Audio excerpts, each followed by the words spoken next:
Hey guys, tonight we're heading back to a world where beauty as pain wasn't a warning, it was a lifestyle. You're walking cobbled streets in a town that reeks of old fish, wood smoke and body odour. There's no deodorant, no floss, and honestly, no regular bathing either. But someone still expects you to be glowing, youthful and ethereal, as if you live in a Renaissance painting. Good luck. You're adjusting your linen coif, sweating through 4 layers of wool, and smearing on a paste of vinegar and lead to brighten your face. The mud in your teeth is fine. Your skin has to be perfect. You try not to choke on the mix of rosewater and spoiled lard wafting off your neighbour. The town bell rings, the pigs run wild through the square, and someone catcalls you in Latin. Welcome to beauty medieval style. So before you get comfortable, take a moment to like the video and subscribe, but only if you genuinely enjoy what I do here. And hey, drop your location and local time in the comments. I love seeing where and when you're tuning in. Now dim the lights, maybe turn on a fan for that soft background hum, and let's ease into tonight's journey together. You're 13, maybe 14. That's already old enough for a marriage contract. You've got your first big festival coming up, and you've heard rumours. There might be a nobleman in attendance. That means your mother is busy coating your face in a concoction of white lead powder, vinegar and egg whites. It smells like old salad dressing. You're not supposed to smile, it'll crack. And whatever you do, don't wash it off too soon. Because here's the kicker. Medieval beauty routines often involve materials that could literally kill you. White lead was a favourite among the wealthy. It gave you that prized pale, matte complexion. But over time, it also gave you skin ulcers, organ failure, and sometimes death. People didn't exactly know the science, but they definitely saw what it did to some women. Still, the paler your skin, the higher your status. So you kept applying. Ironically, while your face might be painted, your body is mostly left to stew in its own juices. In many places, regular bathing was discouraged. Cleanliness was associated with pride, and pride, as everyone knew, was a sin. Some religious orders even believed that dirt protected you from temptation.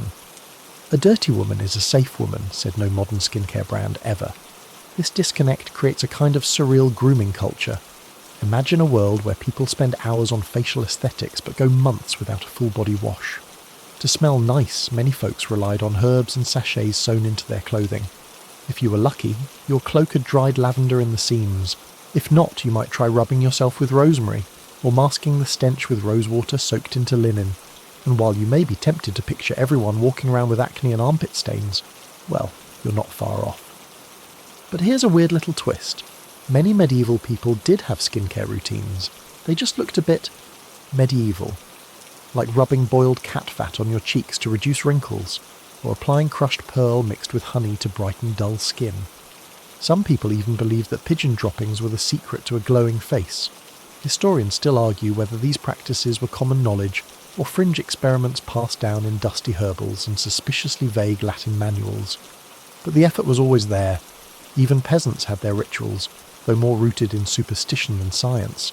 You might smear your face with milk and chalk for a quick whitening effect before a festival, or trace protective symbols on your forehead with ash, and if you're a superstitious village girl, maybe you carry a sprig of thyme in your underclothes, just in case it keeps evil spirits, or acne, away.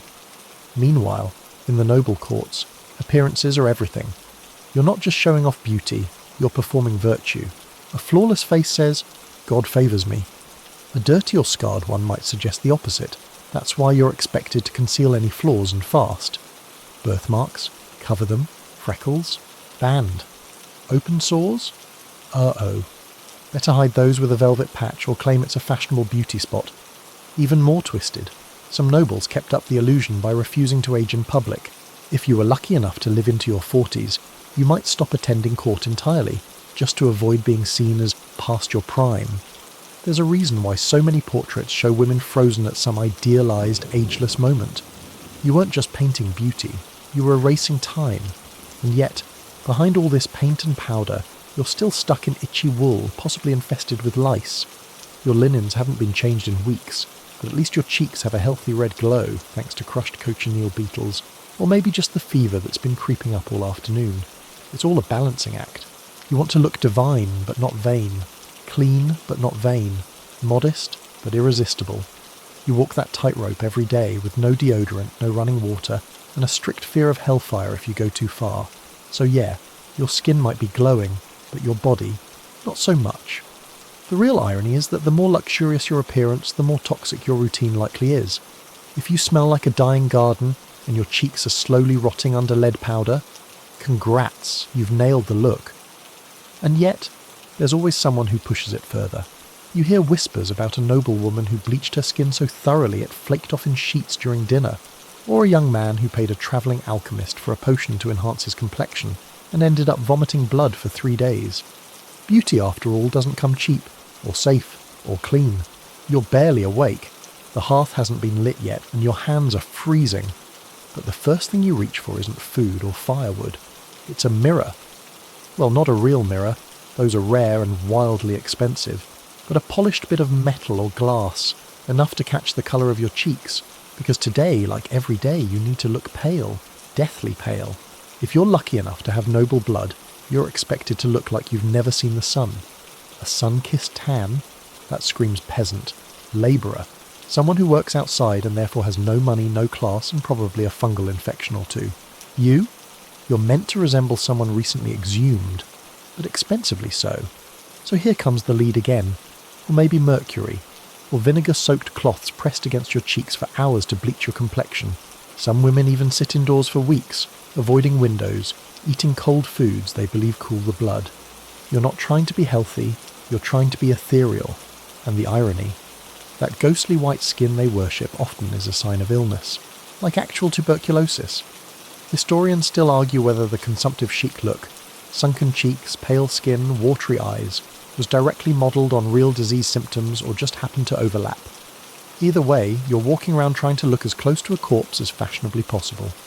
You want the delicate frailty of someone who might faint at any moment. If people worry about your health, you're probably doing it right. And don't forget the veins. Yes, veins. Some medieval beauty guides suggest drawing on faint blue lines across your décolletage and arms to make your skin look so thin and pure it's practically transparent. The goal is to convince people you're not just rich, you're untouchably rich. Like, I have never lifted anything heavier than a goblet rich. That said, not everyone's impressed. You might think you look like a porcelain angel, but you aren't just mutters about the girl down the lane who died after wearing that same white paste. It's fine, she doesn't get it. She still thinks boiled turnips are a fashion statement. The bizarre part is that being this pale isn't just about looking good, it's about being safe. If people think you're lower class or foreign, that can get dangerous fast. A noblewoman who lets her tan slip could be mistaken for a servant, or worse, for someone unclean. This was an era where physical appearance got tangled up with morality, class, even theology. Looking pale didn't just make you pretty, it made you blessed. But achieving this look is a nightmare. You sit for hours while someone applies layers of chalky white gunk, then dots a little blush on your cheeks, just enough to suggest you're alive. No smiling though. Smiling causes wrinkles and cracks the paste. If you're not rich enough for the good stuff, read the toxic stuff, you might try something homemade. Milk and flour maybe, or powdered bone. There's even a record of someone trying ground oyster shells. You read that right. Oyster shells. Which sounds fine until you remember they're not exactly soft and now your face is bleeding. Speaking of bleeding, guess what helps lighten the skin? Bloodletting. No, seriously. It was a thing. You're told to remove excess heat from the body, and if that means a few leeches on your temples to cool the complexion, so be it. Some women even fasted for weeks just to look paler, because if you're glowing, it probably means you've been eating, and eating is for peasants. Meanwhile, over in France, fashion takes things up a notch. There, noble women are rumoured to drink vinegar mixed with chalk. It's not tasty, but it gets results. Your skin turns ashen, your lips crack, and your energy vanishes, which is kind of perfect. It makes you look like you've never had to lift a finger. And what about the fringe cases? There's this strange tale of a Sicilian noblewoman who insisted on sleeping in a stone box filled with white clay to absorb the moonlight and keep her skin pale. It didn't work, but it did give her a fungal infection. Still, in an era with no real dermatologists, anyone with confidence and a mortar and pestle could claim to be a beauty expert. There's also the wild card of alchemy. A few pseudo-scientists and amateur magicians claimed they could create the perfect skin potion by distilling dew collected from virgin roses under a full moon. The result? Mostly mould. But hey, it's organic. The expectations never stop. Even your hands need to be pale and dainty. If your knuckles are dark or calloused, People will assume you've been working, which is basically social suicide. That's why you soak your hands in vinegar and wear gloves in bed. Not silk gloves, mind you. Linen soaked in sour milk. Fashion meets fermentation. What's fascinating is how rigid this beauty standard is, and how punishing it becomes. Imagine trying to keep your face that pale while walking through smoky streets, dodging manure and drinking from questionable wells. You've got no sunscreen, no moisturiser, and no clue why your skin is flaking. But people just say, "She must be very beautiful. Look how pale she's become." Eventually, though, the cracks start to show. Literally. Your skin's irritated. Your cheeks sting. And someone, not you, obviously, faints in church because their lead foundation finally sinks into their bloodstream. Still, you keep going. Because you've seen what happens to women who let themselves go. They fade. Not gracefully, they disappear. You've got no photos to remember them by, just a comment here, a faded painting there. "She was once very beautiful," they whisper. And you believe them, because once she looked just like you. You sit at the window, staring out at the muddy street and try to ignore the tweezing. Again. Your maid is holding a pair of small bone pincers, eyes narrowed, focused on your forehead like it's an overgrown hedge. One hair at a time, she yanks. You wince. She mutters something about your future husband not wanting a wife who looks like a goat. The goal? A towering, gleaming forehead. A smooth, domed expanse that practically reaches your hairline's retirement home. In this moment, your job is simple. Sit still and pretend like your scalp isn't being turned into a medieval slip and slide. Because yes, big foreheads are in. Not just big, huge. Think 5-head. Think, this woman contains wisdom and divine elegance and also maybe half of France. High foreheads were linked to intelligence, piety and aristocratic refinement. It wasn't just about looking good, it was about looking important. This trend hits its stride in the 14th and 15th centuries, particularly in courtly fashion. Wealthy women are plucking not just their brows, but the entire front row of their hairline. Some go further, razoring it back or even applying homemade depilatories. That's right, medieval Nair, usually made with lime and vinegar or arsenic paste. What could go wrong? Historians still argue whether this trend was inspired more by religious ideals of purity or artistic depictions of saints. Either way, your natural hairline is considered offensive now. Too low, you're barbaric. Too full, you look like a servant. And don't even think about baby hairs. That's devil's fuzz, apparently. So here you are watching the light fade while chunks of your scalp are rearranged.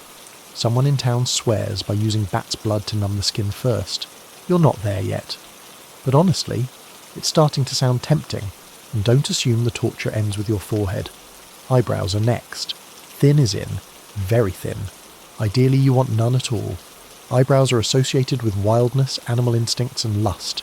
So naturally the holiest and highest ranking ladies have no visible brows. The plucking continues. Every day if needed. If you mess up and draw blood, dab it with a vinegar-soaked cloth and move on. If you mess up and overpluck, good. You weren't supposed to have them anyway. Some women replace their lost brows with faint painted lines, tiny artistic curves made from soot or crushed berries. But only subtly. Overdo it, and you'll be accused of vanity. Or worse, witchcraft. There's a fine line between graceful noblewoman and burn her at the stake. In some circles, women even shaved their temples to enhance that egg-shaped profile so popular in medieval portraiture. You've seen those paintings. Women with heads like smooth porcelain domes looking vaguely like aliens with a pearl budget. But at the time, that was the look. Alien chic.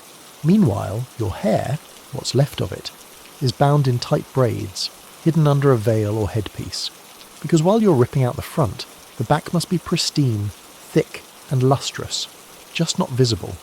You might use crushed ivy leaves as shampoo, or rinse with rainwater stored in barrels. There's a rumour that rinsing your hair in beer makes it shine. There's also a rumour that it attracts lice. Both are true. Let's not forget the fringe players in this forehead saga. There's one notorious case, Dame Eloise of Brittany, who reportedly shaved her entire scalp and wore a false forehead made of calfskin.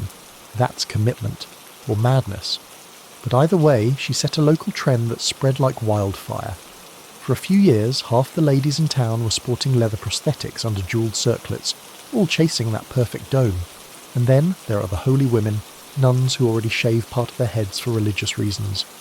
Their tonsures aren't usually visible, but they inspire a kind of quiet trend: devotion as beauty. To look pious, you begin to imitate the look of someone who's literally renounced vanity. Irony, completely lost on the fashion-forward crowd. Of course, there's always pushback. Some priests rage from the pulpit about women mutilating themselves for carnal admiration. One famously compares forehead plucking to self-flagellation, only without the hope of heaven. Charming. But society keeps pushing the line. If you're a noblewoman trying to hold her place in court, you can't afford not to follow the trends. And if you're a merchant's daughter trying to climb the social ladder, you follow even harder. You can't let a few missing follicles stand in your way. Still, there's a fringe benefit, pun fully intended. With less hair around your face, your skin gets more attention. You start obsessing over glow, tone, symmetry. You smear your face with everything from mashed strawberries to powdered pearls. You exfoliate with crushed eggshells and bits of bread. You pray, not for health or happiness, but for a poreless finish. And if your forehead starts to rash, or blister, or ooze from all the chemical experiments, don't worry. That's what veils are for. A little lace and no one sees the scabs underneath. You're still beautiful. You're still winning. But some nights, like this one, you lie in bed, scalp stinging, forehead raw, wondering how something so pointless could feel so required. You can't even remember what your natural hairline looked like. All you know is that the mirror, such as it is, approves, and so will everyone else, assuming you survive the fashion. You wake up with a familiar taste in your mouth: metal, old garlic, and regret. You run your tongue across your teeth. One of them is loose again. Normal, expected even. You're 15, and no one's teeth last forever. Not in this century. But if you open your mouth and show the wrong smile at the wrong time, people might think you're poor. Or worse, unholy. Because in your world, beauty isn't just about your skin or your forehead. It goes deeper, right into your mouth. And here's the wild part. Nobody expects your teeth to function. They just need to look good enough, at least from a distance. The reality underneath, not so pretty. Let's start with the obvious: sugar. If you're high-born, you've got access to this rare imported delight. It's expensive, exotic, and wrecks your teeth faster than a hungry rat in a bread pantry. You use it in sweetened wine, candies, and medicinal syrups. And as your teeth decay, blacken, and fall out, you just learn to smile more, strategically. But appearances must be kept. So what do you do when your mouth looks like a graveyard? You cheat. You stain your remaining teeth with herbs or wine to even out the colour. Some apply powdered chalk or crushed sage for whitening. And yes, that might cause more damage long term, but that's a problem for future you. Historians still argue whether tooth blackening in certain regions was seen as a beauty enhancement or just an unfortunate consequence of wealth. Either way, you're on the receiving end of it, and you better believe you're judged harder for a missing front tooth than for never bathing. Let's not forget the breath. No toothbrush, no floss. If you're lucky, you've got a rag dipped in salt or crushed mint leaves that you rub on your teeth. But most days, your breath smells like last night's stew and this morning's despair. To cover it, chew cloves, fennel seeds, or licorice root. If you're rich, maybe even imported cinnamon. If not, onion it is. There's a particularly odd trick making the rounds among court ladies: rinsing your mouth with urine. You heard that right. Supposedly, aged urine whitens teeth. Does it work? Not really. Is it gross? Completely. But beauty advice doesn't come with disclaimers in the 1300s. Even stranger, there's a growing obsession with pearls, not for wearing, but for imitating. Your teeth, ideally, should look like little white pearls in a perfect line. The issue? Most people's teeth are crooked, jagged, or missing entirely. So people start carving tiny slivers of bone or ivory and gluing them in place as primitive dental prosthetics. Some even try sewing them into their gums. Infection is practically guaranteed, but at least you'll die looking classy. You know of one woman, Lady Mirabelle, who famously had her rotten front teeth replaced with a pair of hand-polished deer teeth. No one could tell, until one night at dinner, when she sneezed, and both popped out into her stew. Iconic. Tragic. Still talked about 10 years later. The church, of course, has opinions. Smiling too widely is seen as frivolous, even suggestive. So modesty becomes another tool in your arsenal. You practice the soft, close-lipped smile, a flicker of a grin, never showing too much. It's not just about shame, it's survival. You don't want people seeing the truth behind your painted lips. Ah, lips. Let's talk about those. Plump pink lips are coveted, but not overly full. That veers into lustful territory, so you dab on a touch of alkanet root or crushed rose petals to deepen the hue, but only on feast days. Otherwise, bare lips suggest modesty and restraint. But crack or flake, and you're labelled diseased. There's no winning. Some women even try to plump their lips by biting them or stinging them with nettles. Yes, nettles. Anything for that full pout. Never mind the burning. That just means it's working. Meanwhile, if you're a merchant's wife or a mid-level noble, you're stuck in the middle. Not rich enough for powdered pearl, too important to let your teeth rot openly. So you play the camouflage game. Scarves pulled up, fans held coyly in front of your mouth, always eating slowly so no one sees the gaps. Men aren't immune either. Though not held to the same brutal scrutiny, they face pressure to have clean-looking teeth, especially knights, who are supposed to represent strength, health, and courtly grace. Some soak their mouths in vinegar and mint, others swear by chewing pine resin, though that tends to glue your jaw shut more than clean anything. And if you're unlucky enough to lose your teeth early, well, dentures exist. Sort of. They're made from wood, bone, or even the teeth of executed criminals, fittingly cursed. They're tied in with wire and linen and can't be worn while eating or speaking too much. But sure, great for portraits. There's one particularly gruesome rumour, that during times of war, soldiers' teeth were looted from corpses and sold to wealthy nobles to replace their own. Whether it's true or not, the story spreads, and people still line up for tooth merchants in certain towns, ready to trade coin for something harvested in silence. Still, some try to rise above all this. The abbess in your town speaks often about inner beauty and the rot of the flesh. She's not wrong, but even she wears crushed herbs on her lips during festivals. Some habits die hard, and so, every day, you check your smile in the glint of a kettle lid, scrape your tongue with a stick, chew something vaguely minty, and pray that no one notices the darkening spot on your molar. Not because you fear pain, but because you fear judgment. Because beauty is fleeting. But the whispers, those last forever. You slide your feet into your shoes and instantly regret it. They're new, which means stiff, unforgiving, and about half a size too small. Doesn't matter. They're stylish, narrow-toed, dainty, almost elegant, and totally useless for walking, or standing, or existing, really. Shoes in your time aren't made for comfort. They're made for status. If your feet are soft, clean, and visibly suffering, that means you've made it. You're not out mucking stables or stomping through barley fields. You're someone whose feet exist for decoration, not function. Today's pair are Polaines, pointed shoes with absurdly long curled tips. The longer the point, the wealthier the wearer, supposedly.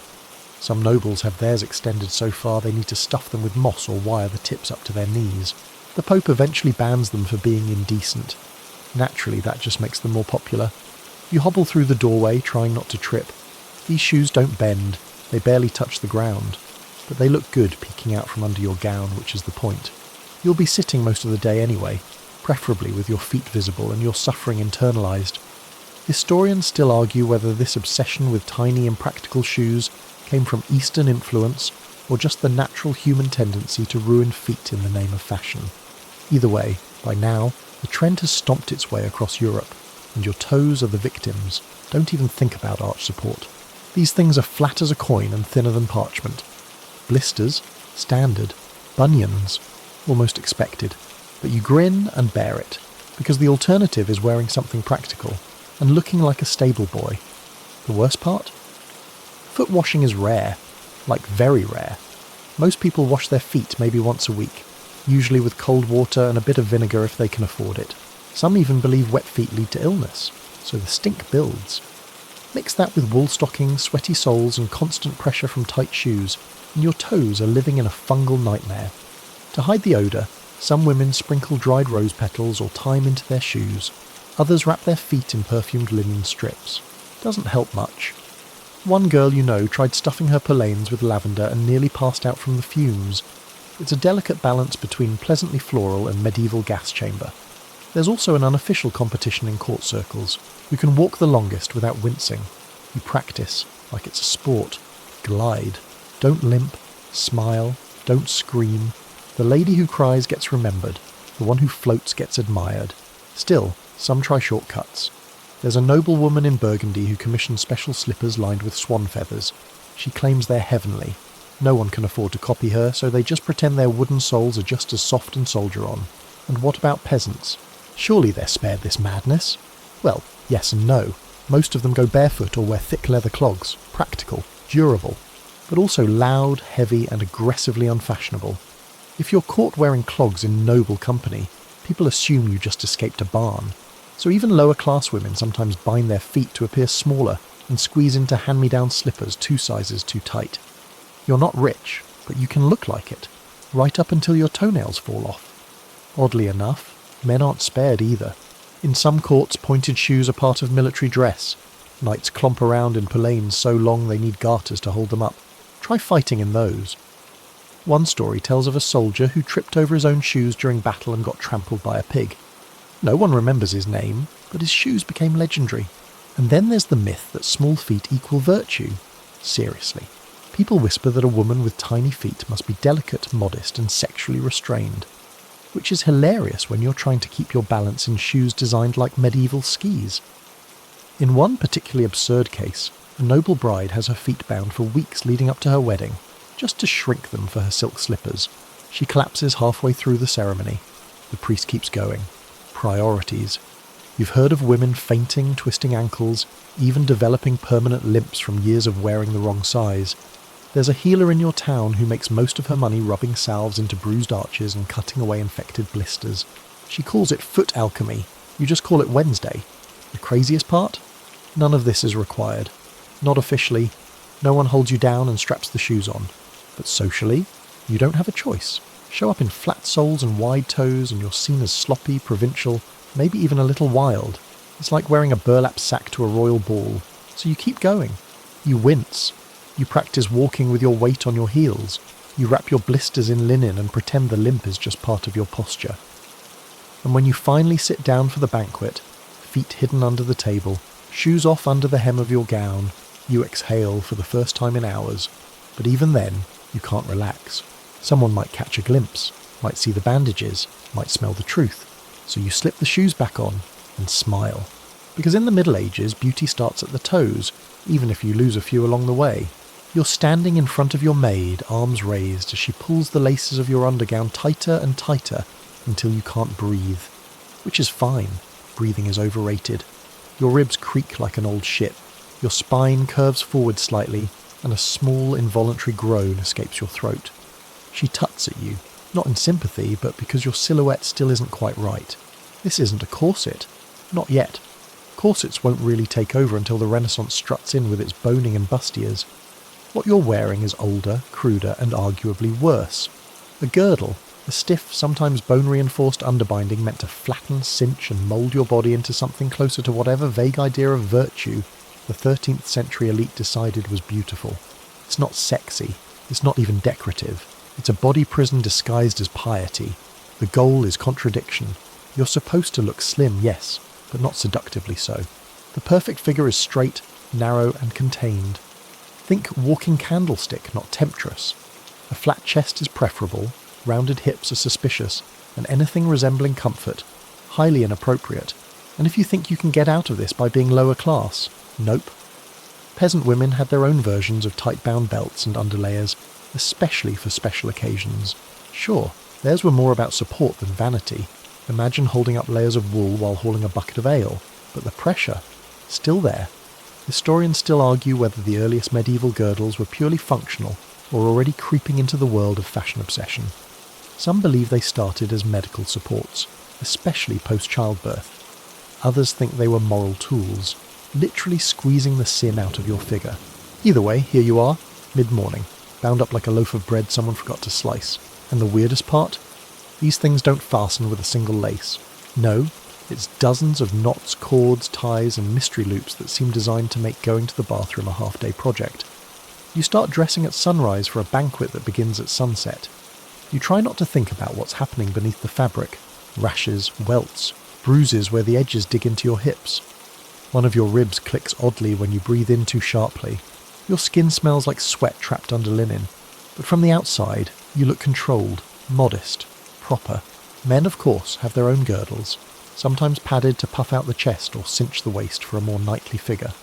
Some even wear leather corset-like pieces beneath armour, both to hold form and give them that broad-shouldered, narrow-waisted silhouette that screams, "I definitely don't cry in my tent." There's one knight in your town known for fainting during tournaments. People think it's nerves. You know it's because his waistcoat is laced tighter than a drum, and he refuses to eat for days beforehand to keep the profile sharp. Back to you. After the girdle, you layer on the kirtle, the outer gown, the sleeves, the cloak. Each one adds weight, heat, and another barrier between you and mobility. You feel like a fully wrapped parcel, one wrong twist away from collapse, and God help you if you're pregnant. Which, let's be honest, could happen any time between 12 and 45. There's no maternity girdle, no soft accommodation. You just lace up what you can and let the rest strain against you like a sausage casing. Fashion doesn't pause for pregnancy. Some try tricks, looser girdles, layered sashes, even stuffing cloth in the belly to redirect the bump. You heard of one woman who wore a borrowed girdle that had been blessed by a local saint's relic. It was supposed to protect the child. It did not. The woman passed out before Mass even started, and then there's the hygiene, or lack thereof. These garments are rarely washed, maybe once a season. You wear a linen shift underneath to catch the worst of the sweat and skin, but that shift gets soaked, daily, and then you sleep in it. Because who has time to change when you're expected to look perfect from dawn until dark? Sometimes the girdles themselves are lined with herbs, not for fragrance. Well, not just for fragrance, but for cleansing properties. Mugwort sage, dried mint. It's all meant to purify your middle, draw out excess moisture, and guard against sin. As if a few leaves can save your kidneys from being smashed between bone and linen, still, you tell yourself it's worth it. Because when you pass the candlelit hall mirror, or whatever warped piece of polished metal stands in for one, you see what they see, a clean, modest, narrow shape. A body that has been tamed. Some claim the girdle wards off evil spirits. Some say it helps you maintain virtue by dulling sensation. Some just like the way it makes them feel taller, straighter, more respectable. And here's the kicker. Some women choose it. Even knowing the pain. Even knowing the bruises. Because it means control. It means access. It means stepping into rooms you'd otherwise never enter. There's a noblewoman from the coast, Lady Iseult, who famously refused to remove her girdle even while giving birth. She said it protected her modesty. She died in labour. The midwife, traumatised, became a nun, and now runs a convent that doesn't allow waist binding at all. People call them the Loose Sisters. It's not a compliment. So you breathe in shallow sips, shift your weight from foot to foot, and smile politely while your ribs scream. Because at least for now, you're shaped like someone who belongs. And tomorrow, you'll do it all again. You haven't eaten in 2 days. Not because there's no food. There's broth on the fire, bread in the cupboard, salted pork drying by the hearth, but because your mother said you're looking a little plump. That's not a compliment, that's code for unmarriageable, so you nibble at a dried fig and pretend it's enough, because famine chic is in. Thin, sharp, and borderline spectral, that's the ideal. You're meant to look like you've survived some great tragedy, emerged refined and purified. A body that says, I've been through it, and I'm still somehow noble. Never mind the fact that actual famine is raging just a few counties over. They starve because they must. You starve because it's fashionable. In this twisted hierarchy, real suffering and aesthetic suffering blur. People die of hunger in the streets while nobles pinch their waistlines and sip parsley water to flatten the stomach. You're expected to look delicately hollow with a slight stoop that suggests poetic melancholy. A plump face? That's scandalous. A full belly? Indulgent. So, you adjust your girdle, suck in your breath, and lie about how much you've eaten today. Historians still argue whether this obsession with skinniness came directly from religious fasting culture or from post-plague trauma where thinness became survival status. Either way, the result is the same. You're hungry, and you're expected to be grateful for it. It's not just about food, it's about control. A controlled body reflects a controlled soul. The church loves this.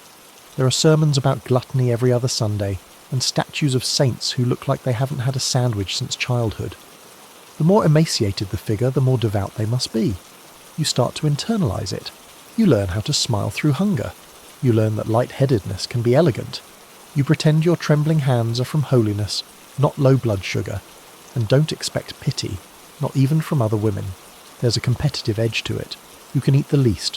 Who can go the longest on water and prayer? Your cousin brags that she only eats on Sundays and feast days. You know for a fact she faints at least once a week, but no one questions it. They admire her discipline, and when you do eat, it becomes a performance. You pick delicately at a pear, sip from your goblet, nibble at a piece of soft cheese. You never go back for seconds. Your plate stays mostly full. That way people assume you're so refined you simply don't require as much nourishment as the common folk. One noblewoman you've heard of, Lady Agnes of Ely, became famous for eating nothing but mint leaves and honey water for an entire season. Her waist shrank to a child's size, her skin turned translucent, and she was praised as an earthly angel. She died in her sleep the following spring. The nuns washed her body and found ulcers on her stomach lining. Her dresses were auctioned off before she was even buried. You might think this pressure only applies to girls, but no, men aren't spared. Knights fast for Lent and then continue fasting to maintain their lean war form. A skinny knight is considered agile, alert and pure. A bulky one, sluggish, carnal, probably drunk. There's an older man in your village who fasts every other day and claims to be living off divine energy. He looks like a coat rack with opinions. The children call him Sir Bones. He calls it sacrifice. And what about the peasants? Well, they are thin, but not by choice. They eat bread crusts, turnip soup, maybe a scrap of dried meat if they're lucky. Their thinness is considered unfortunate, even shameful. You don't want to look like them exactly. You want to look like a noble version of starving. That fine line between frail and filthy. It's an aesthetic, just not for everyone. Some women try to help the process. You've heard of girls drinking vinegar mixed with chalk to suppress appetite. Others take tiny sips of castor oil to clear the system. One girl, desperate to lose weight before a feast, licked a stone soaked in bitter herbs every time she felt hungry. She chipped a tooth, but she did fit into the borrowed gown, so everyone said she looked radiant. And then there's the other extreme, those who can't stay thin. Maybe they're sick. Maybe they've had children. Maybe they just inherited their father's shoulders. Whatever the reason, they become targets, whispered about. She used to be pretty. She's let herself go. She eats too well. They might still get married, but they won't be praised. They won't be painted. You start watching yourself. You weigh your shadow against the wall. You wrap your fingers around your wrist to see if they touch. You count how many steps you can walk before feeling faint and tell yourself, that's grace. And no one questions it.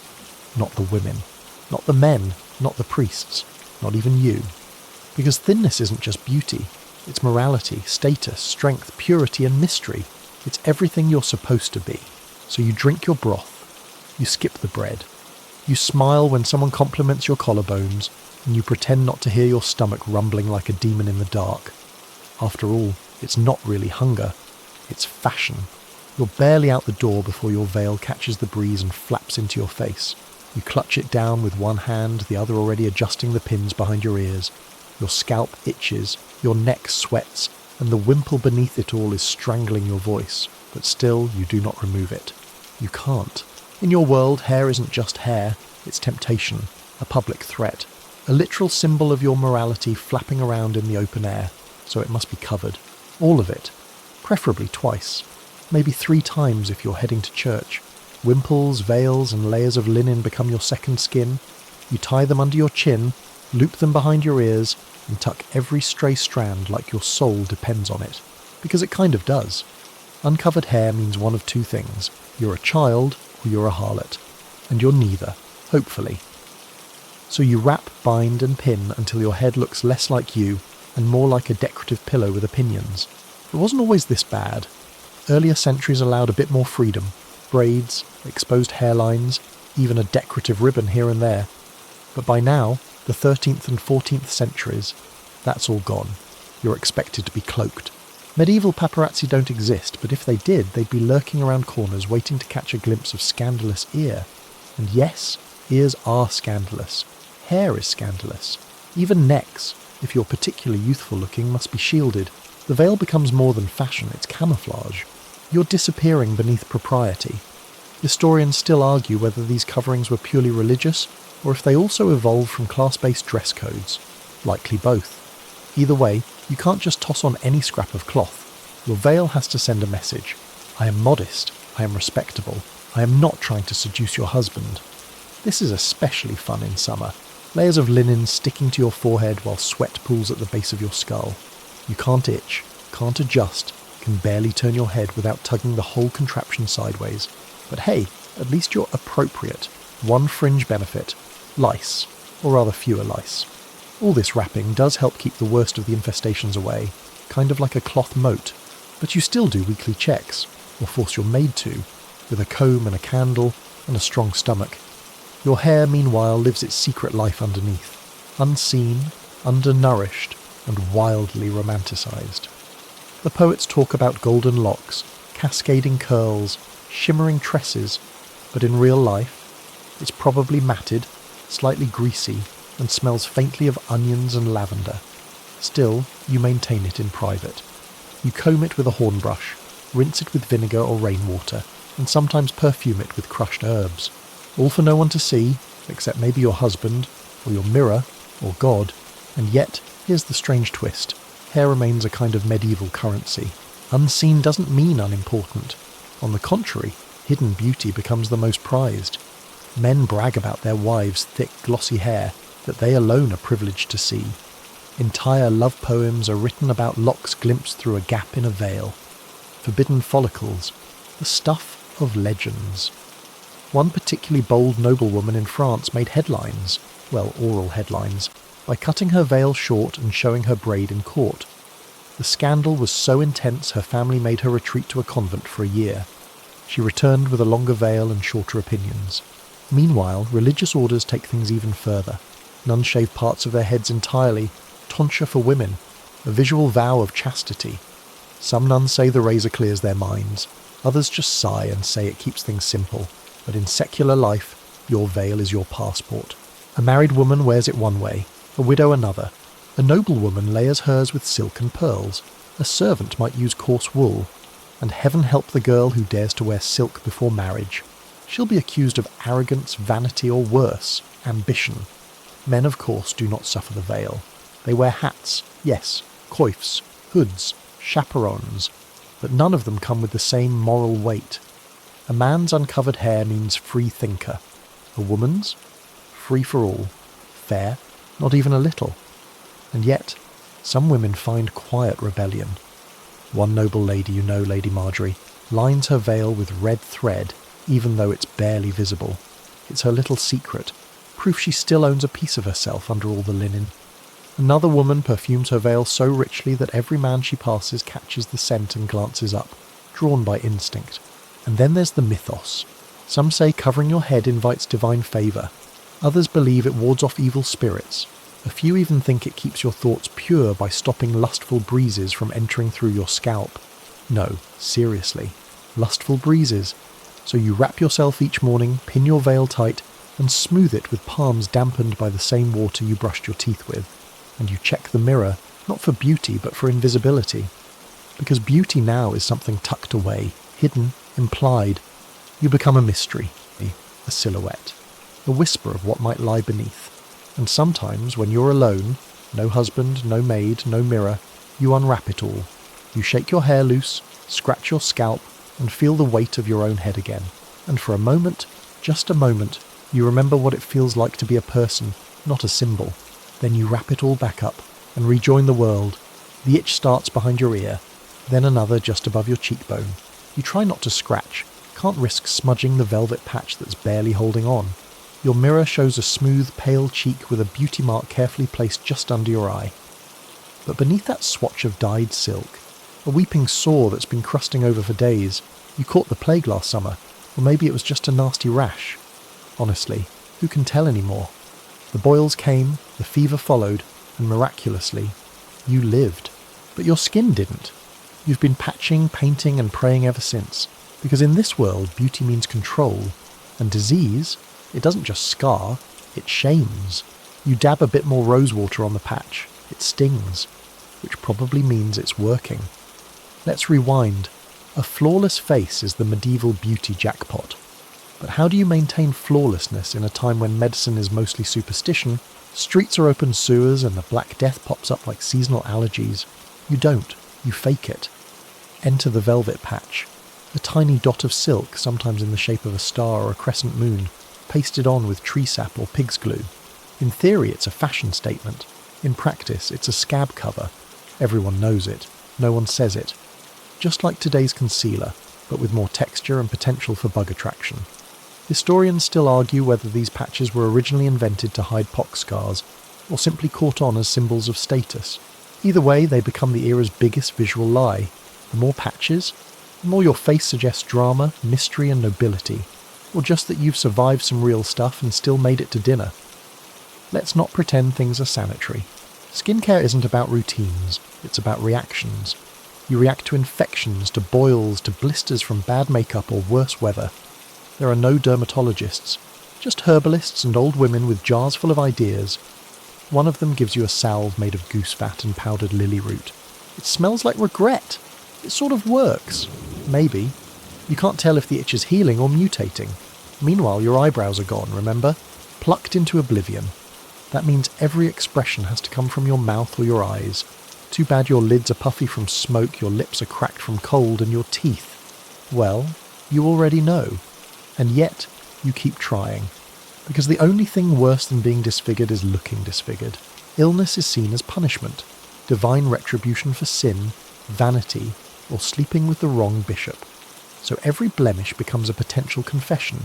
Even worse, there's no way to tell what's safe. One day, you're using a cream made of honey and crushed cloves. The next, you're wiping your face with a miracle tonic that's 90% mercury. Your skin doesn't know whether to heal or fall off. The girl in your village once tried a paste made from burnt almonds and vinegar to fade a scar. It left a burn the shape of a walnut across her jaw. People now call it her martyr's mark. She's not amused. You've heard stories, noble women locking themselves indoors for months after outbreaks, terrified of being seen with blemishes. A certain baroness had her portrait painted with her scars airbrushed out, by a monk who had never even seen her face. He just guessed. Made her look 15 years younger. She paid him double. And still, the pressure is constant. You're supposed to glow, radiate health, be soft, unblemished, and ideally translucent. But the world around you is full of rot, rats, and reasons to break out. The contradiction is cruel. Survivors of illness are ignored. Beauties with invisible skin issues get worshipped. Meanwhile, you're using crushed chalk to even out your complexion, and praying your velvet patch doesn't fall off during supper. Even the wealthy aren't immune. They just have fancier problems. A duchess in the next county has a personal servant just for managing her facial patches, arranges them like constellations, hides half her cheek in velvet dots. She's considered mysteriously elegant. You know for a fact she's hiding a boil the size of a plum. And then there's the plague. The big one. Everyone knows someone who didn't make it. You remember the sound of the bells, the way the streets fell silent, the soot in the air. When the boil started on your own arms, you thought that was it. But you got lucky. Sort of. Now you hide the scars, scrub the scabs, and coat your skin in anything remotely sweet-smelling to drown out that hint of rot that clings to your sweat. You can't tell if it's memory or reality anymore. There's this weird superstition now. Some believe that women who survive the plague carry a kind of glow. Not literally, but spiritually. The deathless light, they call it. Men chase it. Women pretend to have it. And if you don't, better get some powder, a patch, and a story. So you do. You smile through the itch. You flirt with one cheek turned slightly away. You reapply your velvet dot just before entering the hall. You make sure to sit with your best side facing the candles. And when someone says you're radiant, you say thank you and hope they never look too close. You pass a group of boys loitering near the market and brace yourself. One of them wrinkles his nose, the others snicker. One coughs out something that might be a compliment, or might just be, you smell like boiled onions and dead bees. You keep walking, trying to ignore the sting. Not from their words, but from the rosemary oil you slathered under your arms this morning. It burns like a holy punishment, which in a way it kind of is, because in medieval Europe smell is everything. It's not just about fragrance, it's about moral worth. People literally believe that sweet-smelling bodies are closer to God, and that foul odour, that's sin, leaking out of your pores. You haven't bathed in a week. There's no hot water unless you boil it yourself, and the town bathhouse closed after the last syphilis panic, so you mask the funk, like everyone else. Today you've got crushed mint behind your ears, clove oil on your collar, and a sachet of dried lavender stuffed into your bodice. You smell like a medieval salad with body issues. Perfume exists, sort of, but it's nothing like the floral mists and atomizers you might dream of. It's more of a process. Think melted animal fat mixed with herbs, rosewater infused with spices, oils that cling to fabric more than skin. Some are strong enough to make your eyes water, a few might make you faint if you're unlucky, or if the mixture included a little too much myrrh and not enough common sense. Historians still argue whether these scents were meant more for seduction or sanctity. The line between the two is thin. You wear your perfume the way a knight wears his armour, functional, symbolic, and probably full of rust, and the rules are strange. Smelling too nice. Suspicious. What are you hiding? Smelling not nice enough. You're slovenly, shameful, maybe even diseased. It's a tightrope walk between divine and disgraceful, and you don't even get proper soap to help. Most people clean themselves with a linen rag, warm water if they can manage it, and a bit of ash or herbal scrub. Soap exists, made from animal fat and lye, but it's rough, dries your skin, and smells like something scraped off a chimney. If you're rich, you might get imported Castile soap. Smooth, fragrant, dreamy. But even that won't save you from the smell war. Your home doesn't help. The hearth belches smoke day and night. Your clothes trap every scent from your day. The fishmonger's stall, the pigsty shortcut, your mother's onion stew. Laundry happens maybe once a month. Maybe. You don't change gowns unless you're bleeding, sick, or suddenly royalty, and yet you're judged. All the time. For your scent. A man might walk past you and sniff. Not out of lust, but assessment. Are you clean? Are you marriage material? Are you pious? A perfumed girl is assumed to have better morals, which is hilarious when you realise most of the perfume is just old wine boiled with herbs and left in a cracked jar under your bed. There's a strange belief, too, that some scents protect against illness. During plague outbreaks, people walk around with pomanders, small metal balls filled with herbs, spices, and sometimes crushed pearls. You tie one to your belt and hope it keeps death away. Spoiler, it doesn't. But it might make you smell slightly more like cinnamon bread and slightly less like despair. You know of a girl who kept a lemon peel in her corset for 3 months. It blackened, moulded, then dried out like a mummy. She still carried it around, convinced it made her cleaner. You asked once if it helped. She just said, "No one's married me yet, but they stand closer now." Even the church plays along. Some monasteries make their own incense-based perfumes. Frankincense for prayer, myrrh for funerals, lavender for purity. Nuns press dried petals into their veils. Monks rub themselves with rosemary vinegar after long fasts. It's about health, it's about spirit, and occasionally about not reeking during Vespers. There's also that one infamous friar who claimed saints never smelled bad, even after death. "The holy rots sweetly," he wrote. You haven't tested that theory. But you've been to enough relic displays to know that the church is more optimistic about decay than the average knows. And just like today, scent becomes seduction. Some women mix musk into their oils, strong, earthy, animalistic. Others lean floral, dabbling rose and marjoram onto their wrists. You heard of one noblewoman who used crushed violets and milk as a body rub. She attracted 2 suitors and a swarm of flies. One day you see a merchant's daughter discreetly sprinkling wine on her sleeves. It's not perfume, it's just wine, but it's fermented and smells faintly sweet. When you ask her why, she says, "I want to smell like I've been kissed." You pretend to laugh, but it stays with you. Still, not all smells are sins. Baking bread, virtue, beeswax polish, trustworthy, fresh hay, honest, but garlic breath, unforgivable, body odour, scandal, smelling like you, dangerous. So you douse, you dab, you pray, you dream of smelling like violets.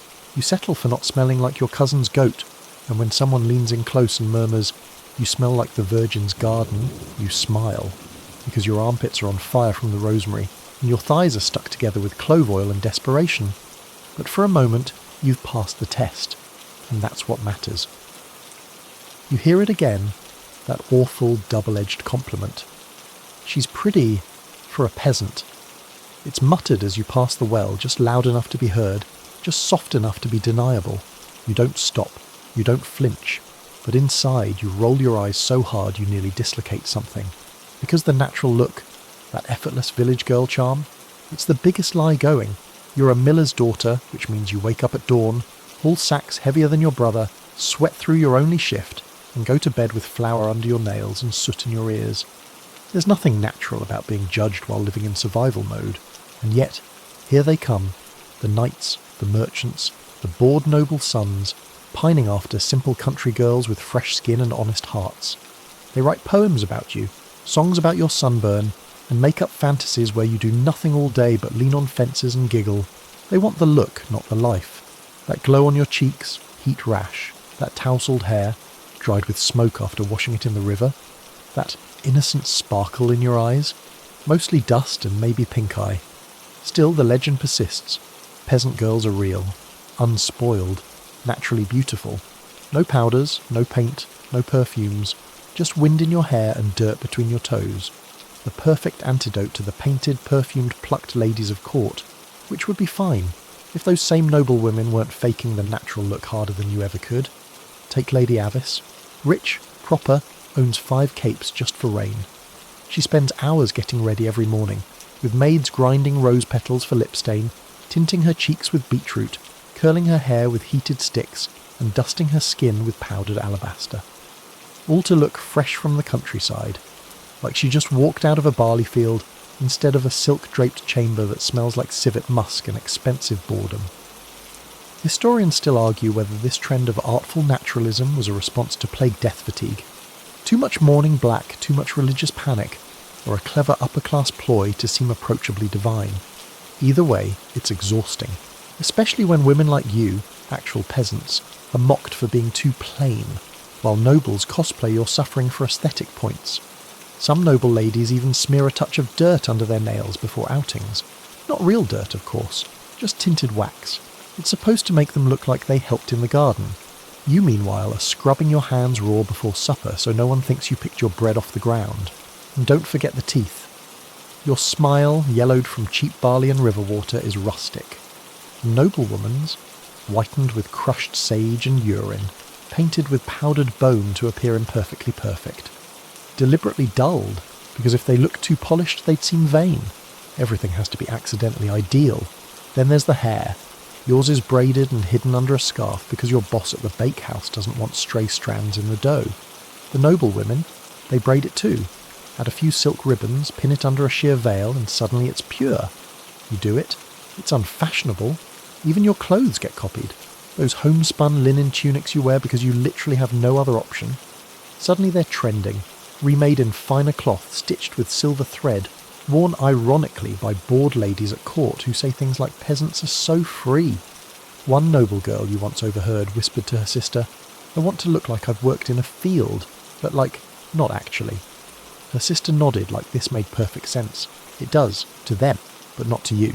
You're the one whose skin breaks out from river water, who has scars from hauling buckets, who shivers at night because your blanket has holes and you don't have a husband to warm your feet. You're not part of a trend, you're just surviving. Still, even in your world, appearance matters. You rinse your hair with vinegar if you can spare it. You chew parsley before a feast to sweeten your breath. You rub crushed berries on your lips before May Day. Not because you're vain, because everyone else is watching. You've heard of a girl, Clara, who tried to bleach her skin with milk and chalk to look more refined. She ended up with blisters. Her mother beat her for wasting the milk. You've also heard of another girl, Ella, who embraced her sun-darkened skin and wild curls, and married a baker's apprentice who said she looked like firelight. She smiles a lot now. Real smiles, not the careful, courtly kind. Because here's the truth. Beauty, in your world, is a scam built by people who don't have to suffer through it. You do, and you still manage to look kind, clean, and vaguely magical after 12 hours hauling grain. You wear your scars, your tan, your chapped lips, and somehow someone still says, "She has that natural look." They mean it as praise. You hear it as a punchline, but you don't correct them. You just nod and move on and keep surviving, because you are beautiful. You're just too tired to prove it. You catch a whiff of something rich, spicy, sweet, a little musky, and for a second you assume it's coming from a noblewoman's cloak. Then the man beside her turns his head, and you realise it's him, a monk, smelling like sandalwood, clove, and maybe rose. You blink. He notices, and without shame, he smirks and adjusts his robes like a runway model at Mass. Because here's the secret no one says out loud. Male vanity is alive and thriving in medieval Europe. Sure, women get most of the pressure. They're the ones plucking themselves raw and bleaching their faces with vinegar and chalk. But men, they're in it too. just with fewer rules and better PR. You'd think monks of all people would be above it. Poverty, chastity, all that humble living stuff. And yet, those monastery gardens don't just grow medicinal herbs. They grow rosemary for hair rinse, mint for breath fresheners, and lavender for skin wash. The holy men are stocking up on glow-ups. Historians still argue whether these practices were about health, devotion, or quiet indulgence. The truth? Probably all three. A clean monk was seen as disciplined, a fragrant monk closer to divine, or depending on the town, closer to temptation. And it's not just monks. Nobles, squires, even priests. Everyone's tweaking something. Hairlines, eyebrows, beards meticulously shaped with small blades or even burnt into tidy edges with hot iron sticks. That crisp jawline. It didn't shave itself. You've seen it. In the hall before a feast, a young knight leaning into his reflection in a silver platter, licking his fingers to flatten his brows, a merchant spritzing rosewater on his underarms, a page boy rubbing crushed strawberry on his cheeks for healthy colour, and everyone acts like it's perfectly normal. Because for men, grooming is refinement. For women, it's vanity. Classic. Takes a Lionel, handsome, wealthy, and reportedly in love with his own reflection. He carries a mirror tucked inside his glove. Not openly, just enough. He says it's to check for food in his beard. Everyone knows he's studying his jawline. There's also that wandering troubadour, Alain, who weaves flower petals into his cloak fringe. He claims it's artistic expression. The girls swoon. The boys copy him in secret, pretending it's for the fragrance. And don't forget the teeth. Men chew on mint leaves and licorice bark before big events. They rinse with wine vinegar. One squire reportedly boiled cow bones to whiten his teeth, then chipped a molar on the result. He still smiles crooked, but people say it adds character. Even monks, yes, monks have their tricks. You've heard of one in Kent who used lemon balm on his face every morning to wake the spirit. He also happens to have skin like polished marble, and a jaw that inspires confessions. Another kept a hidden stash of musk oil, which he applied discreetly before sermons. Said it made people listen more attentively. Probably didn't hurt that he also looked like he stepped out of a stained glass window. Male hair is another battlefield. The current style is shoulder length, lightly curled, and effortlessly holy. You know how that happens? Heat, knots, beeswax. You've seen noblemen sitting still for hours while servants wrap their hair around rods and press them gently with heated tongs. But if anyone asks, it's all natural. And eyebrows? Oh, they pluck. Quietly, quickly, and only in the right circles. A well-shaped brow is considered scholarly. Too much, and you risk mockery. Too little, and you look wild. It's a tightrope, just like everything else. Even armour becomes part of the beauty game. Knights polish their chest plates until they can see themselves. They etch symbols, animals, entire family lineages onto their helmets, not just to intimidate, but to impress. One knight was rumoured to have worn a heart-shaped crest for a whole season just to get a lady's attention. She didn't notice. He kept it anyway. You also hear whispers about scented gloves. Yes, gloves. Worn by nobles, soaked in oils like ambergris or orange flower. Supposedly, they leave a trail of fragrance as the wearer passes. One nobleman, Lord Etienne, had his gloves perfumed so strongly that people claimed you could smell him before you saw him. He liked that. And makeup. Don't laugh. Some men do wear it, especially actors, performers, or flamboyant courtiers. A little lip tint here, a little powder there. They say it's for theatrics. Everyone knows it's also for dinner. But here's the kicker. No one calls it vanity. Because men don't have to apologise for wanting to look good. They're allowed to pursue beauty without being accused of witchcraft or pride. If a man dresses well, he's cultured. If a woman does, she's hiding something.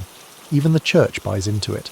A bishop might scold women for painting their faces, then turn and bless a young monk for keeping God's temple well maintained. Guess God prefers his temples moisturised and symmetrical. And yet, men suffer in silence too. The pressure's different, but it's there. To be tall, strong, clear-skinned, to have clean nails, steady hands, white teeth. To look heroic. You've seen a young squire almost cry after nicking his nose shaving before a duel. He wore a bandage like it was shame itself. So you watch them fuss and preen, same as you. Maybe a little less, obviously. Maybe with more approval. But it's still effort. Still performance. Because even in a world where women are crushed by beauty standards, men are quietly chained to them too. Just with fancier gloves. You tug your gown tighter around your waist as you step into the tannery quarter, but the stink punches you in the face before you even get close. It's a choking mix of rotting flesh, boiling urine, and something sharp, like copper and despair. You gag, try to breathe through your mouth, and wonder how anyone survives working here longer than a week. This is where beauty gets made. The gowns, the gloves, the powdered pigments, the leather shoes with curled toes, all of it starts here, in the shadows, in the blood. You may glide through a banquet looking polished and graceful, but someone else bled into a dye vat to make that blue silk shimmer. The truth is, your beauty is built on the backs of craftsmen, tanners, dyers, perfumers, alchemists, people who toil in dangerous conditions, inhaling fumes, soaking their hands in toxins and often dying young just to keep up the illusion of elegance. Let's start with the dyers. You like that deep crimson trim on your sleeves? It came from crushed cochineal beetles or madder root, processed in vats that stain everything and everyone for days. Some dyes require urine to activate the colour. Yes, human urine, collected in jars and poured over cloth until it glows just right. The workers call it liquid gold. You call it, please keep that off my hem. Historians still argue whether the reliance on such deadly materials was born of ignorance or ambition. Probably both. They knew the stuff made people sick. They just didn't care, or couldn't afford to. The most coveted colour of all? Blue. Specifically, woad blue. To make it, dyers ferment woad leaves into a paste so pungent you can smell it from the next village. The vats bubble with bacteria. Workers stir them with bare arms, skin slowly staining, peeling, cracking. It looks divine on linen. It smells like compost on fire. Then there are the tanners, working with cowhide, goat, sometimes dog. They soak the skins in lime and excrement to loosen the hair, then scrape them clean and stretch them on frames. Their hands blister, their lungs wheeze, their teeth fall out before 30. Your girdle, made of tanned leather. Your shoes? Cured hide, dyed black with iron shavings and vinegar. The belt your mother gave you on your naming day, stained with saffron and sweat. Someone's hands bled for that. You've heard of one tanner's apprentice who fell into a vat and wasn't found for 3 days. When they pulled him out, his skin had turned the same grey-green as the lamb hides. The master still used the batch, said it was waste not, want not. And what about makeup? Your white face powder? Likely contains lead, mercury, or arsenic. Ground, sifted and mixed by hand in smoky workshops run by alchemists with very few teeth. The red on your lips? Maybe cinnabar, a mineral so toxic it sends slow death through the bloodstream with every glamorous grin. One famous beauty died with blackened gums and melted fingernails. The priest blamed vanity, the midwife blamed mercury, both were probably right. There's also the perfumers. You'd think they have it easy, surrounded by roses, herbs, oils. But extracting scent isn't romantic, it's brutal. Flowers are mashed by the ton, often soaked in rancid fats, then boiled and strained. Workers spend days inhaling fumes that cause headaches, fainting, even hallucinations. A perfumer in your town, old Gerard, has a twitch in his eye and fingers that never stop shaking. He says it's age. You know it's the lavender distillation process. It's beautiful, sure, but it bites back. And let's not forget the glovers, those delicate lambskin gloves everyone wants to wear at feast days. Skins are stripped from unborn lambs, soaked in alum and softened with milk. The workers call it white work. It's the closest they ever get to the elite. But none of these people ever wear the things they make. Can't afford it. Wouldn't be allowed. Their hands are too stained. Their breath smells too sharp. Their faces show what beauty costs. You've seen it. The coughing fits behind the dye works. The limps, the missing fingers, the slow collapse of someone who spent too many years grinding pearl dust with a pestle made of bone. But the nobles don't think about that.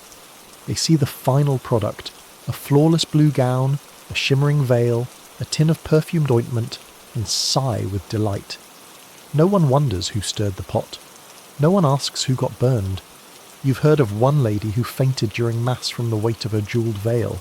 It had been dyed with rare indigo, stitched with gold thread by a nearly blind seamstress, and dusted with orris root to keep it fragrant. She recovered. The seamstress didn't. And it's not just women's beauty that bleeds. Men's armour gleams because blacksmiths hammer until their lungs fill with metal dust. Their capes are rich because tailors squint under candlelight, hand-stitching until their eyes blur. Their boots shine because someone else rubbed beeswax into the hide with raw, cracked hands for hours. Beauty in this world is pain, sometimes yours, often someone else's. So the next time someone compliments your sleeves, you smile. But inside you remember the girl you saw last week behind the tannery. 12 years old, arms stained purple from dye. She smiled at you like it was nothing. And maybe it is. Maybe beauty only matters because someone's paying the price. But tonight, when you take off your gown, peel away the velvet and hang it carefully in the dark, you whisper a thank you into the silence.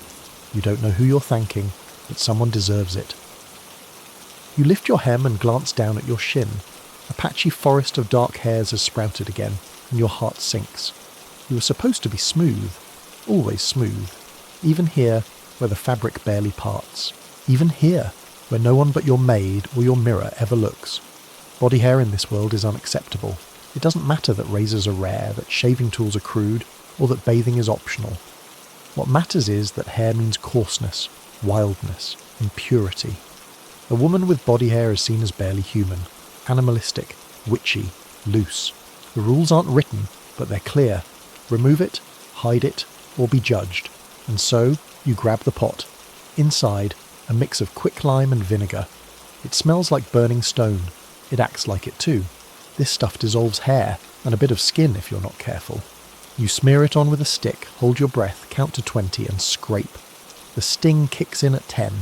By 15, your calves feel like they've been kissed by Satan, but the hair comes off. Mostly. The rest, you pluck. Historians still argue whether body hair removal was widely practiced or limited to elite circles, but evidence shows clear pressure on women to be as smooth as marble statues, especially in religious art. The Virgin, hairless, saints, polished. You, trying not to scream while rubbing ash into your armpits to absorb the follicles. And it's not just legs. Arms, underarms, upper lip. If it grows, it goes. Eyebrows are thinned to near invisibility. The forehead is plucked to reveal more skin, and anything else is quietly handled with wax blades or scorched linen. One local girl swears by hot sugar wax made from boiled honey and herbs. You tried it once. It ripped out the hair and half your soul. You limped for 3 days and still had red streaks on your thighs like war paint. But the alternative, worse. A patch of visible fuzz earns whispers. A dark line on your lip, unmarriageable. You know of a girl who was publicly mocked for having a witch's brow. She cried. Her mother burned off the offending hairs with a candle flame. That girl no longer blinks properly.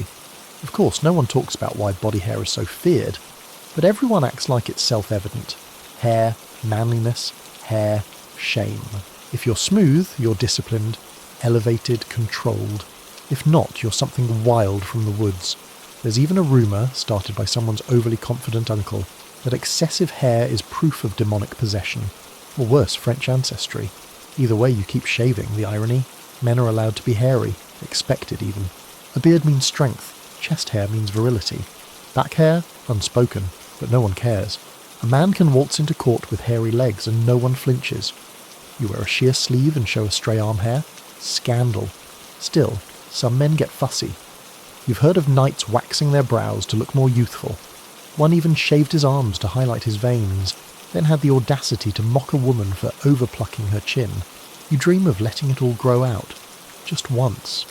You imagine feeling the wind through your leg hair, standing by the fire and not worrying about stubble, but it's a fantasy. If anyone saw, it would be over. Your maid would be horrified, your mother would faint, your suitors, gone. So you endure. You hide burns, rashes, red bumps from crude plucking. You wince as you walk after a lime vinegar wax goes wrong. You exfoliate with linen cloths dipped in salt water and pray the sting means it's working. One noblewoman, Lady Cecily, went too far. She shaved her arms with a dulled knife and ended up with infected cuts. Her skin turned purple. They said it was punishment. She said nothing.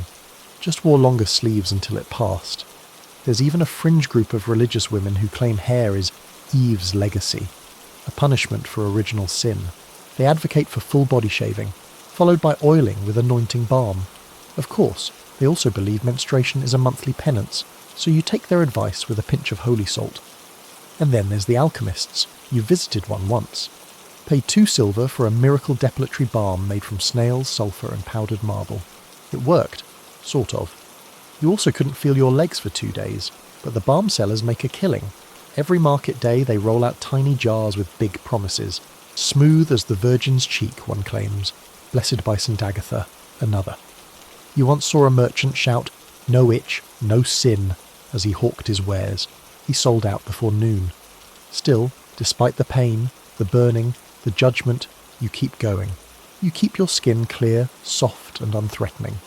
You move through the world like a polished statue with feelings, because hair is just one more trap, one more impossible box you're meant to fit into without complaint. You shave, pluck and scrub, all while pretending none of it takes effort.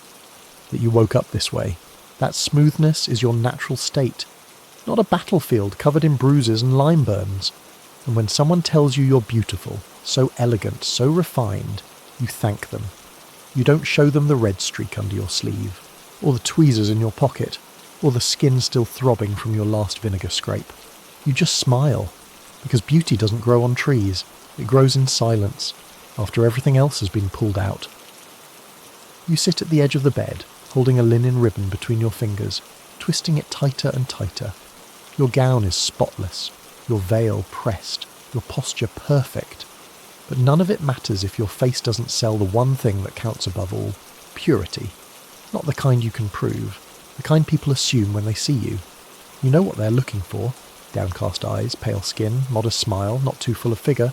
A virgin look, they call it. Soft, holy, untouched. Doesn't matter what you've actually done.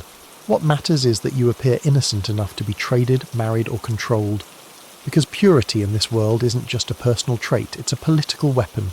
Especially for girls like you. Pretty enough to catch attention. Poor enough to need a marriage. Your reputation is currency.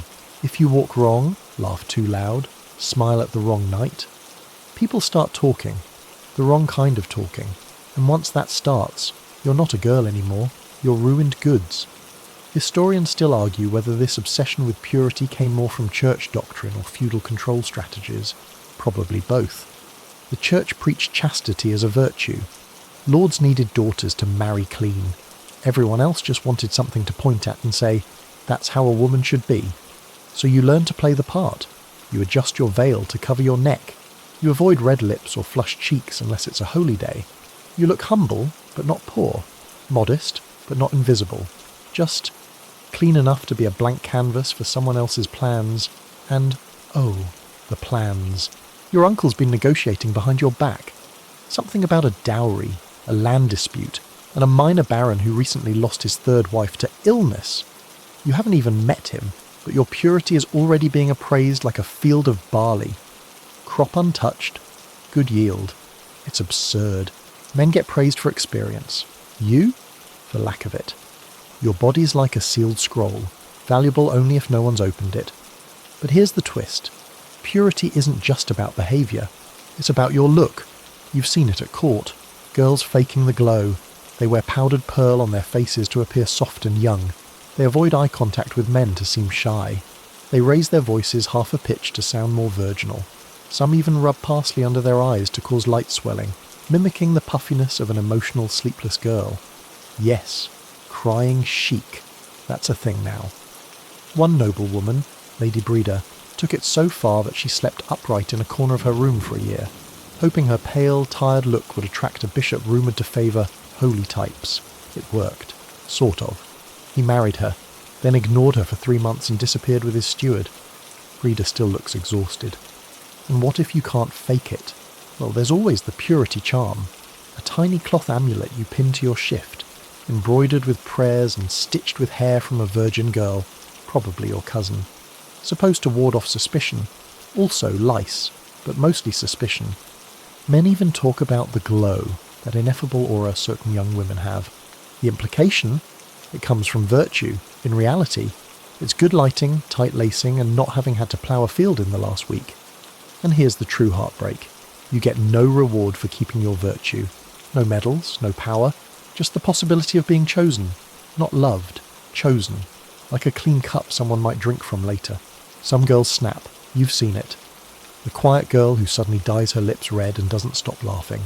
The one who dances too close to the fire at the midsummer feast. People gasp. Men leer.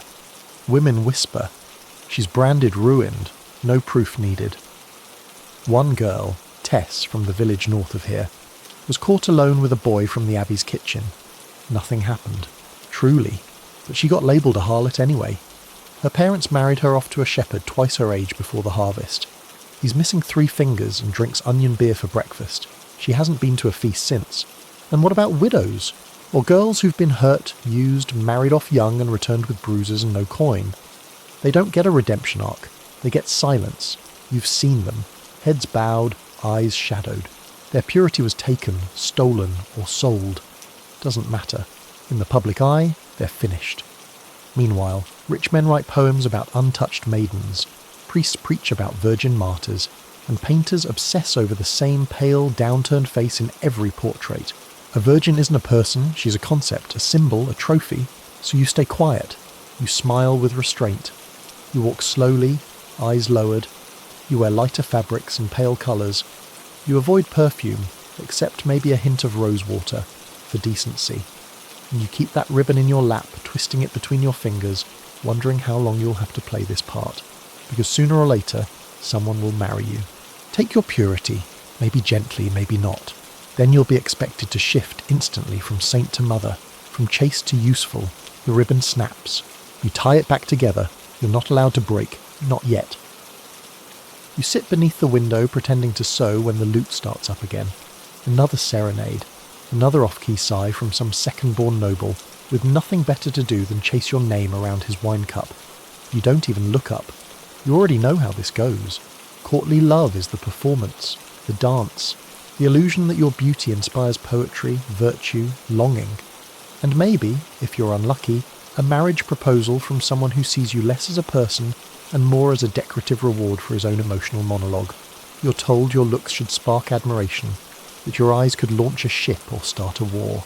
But the truth? You're more likely to get traded like livestock after someone's compared your complexion to a swan and your soul to a candle. Courtly love is supposed to be about devotion, restraint, and noble suffering. A man sees you across a hall, writes you a poem, and pledges eternal loyalty, despite being married. You're supposed to smile modestly, drop a handkerchief, and say absolutely nothing meaningful for 3 months. It's all ritual, all for show. Historians still argue whether these romantic traditions came from actual relationships, or were just literary fantasies created by bored aristocrats with too many scrolls and too few wars. But one thing's certain, beauty is always the bait.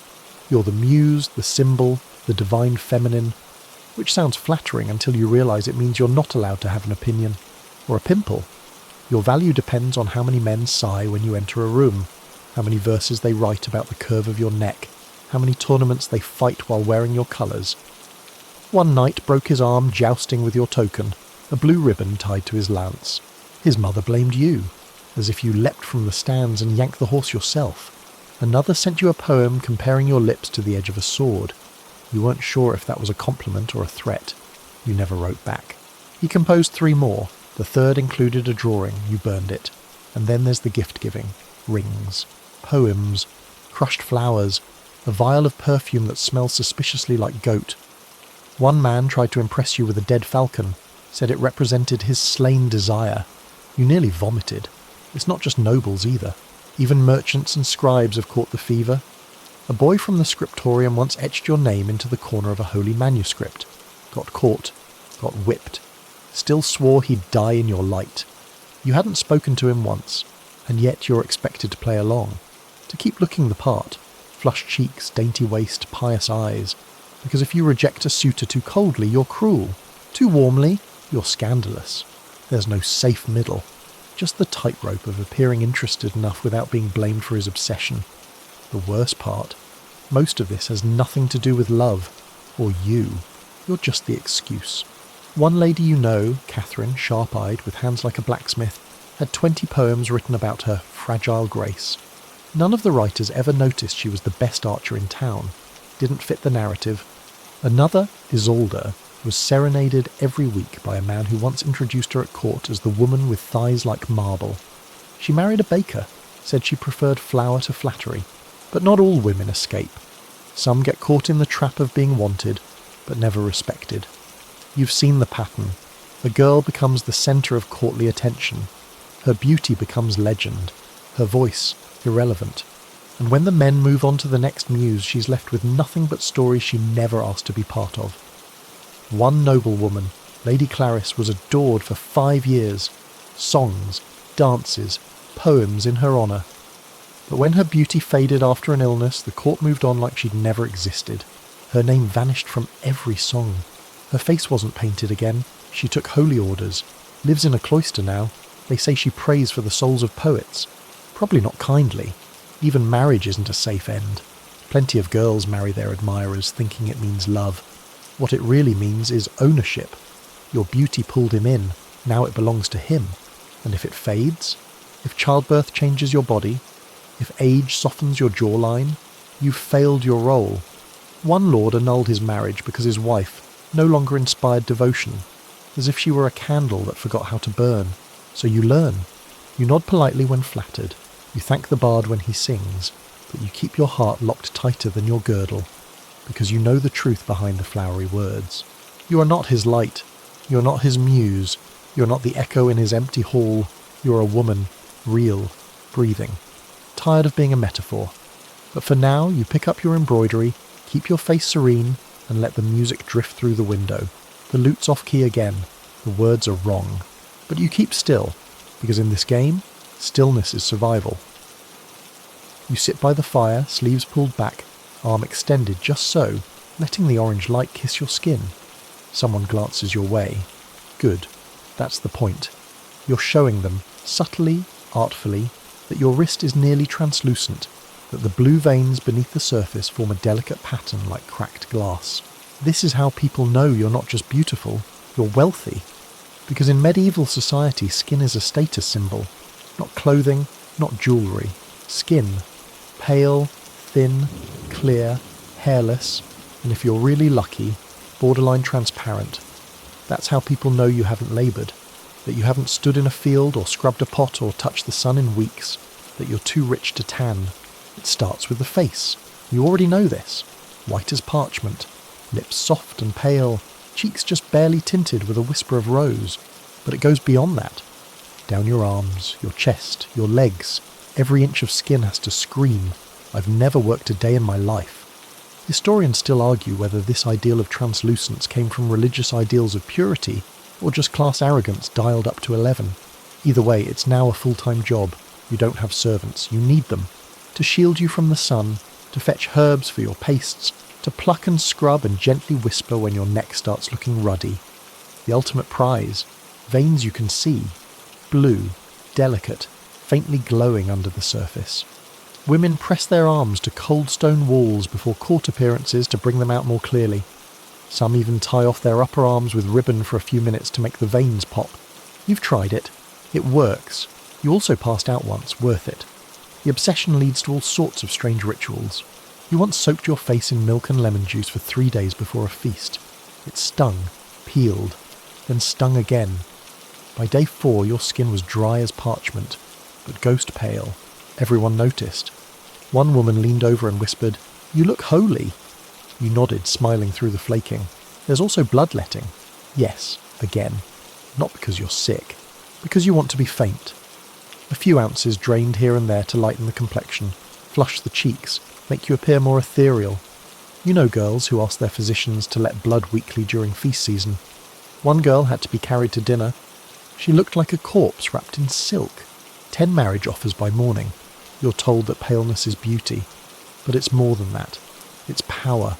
It says you eat clean food, drink filtered water, sleep indoors, and don't touch anything unpleasant.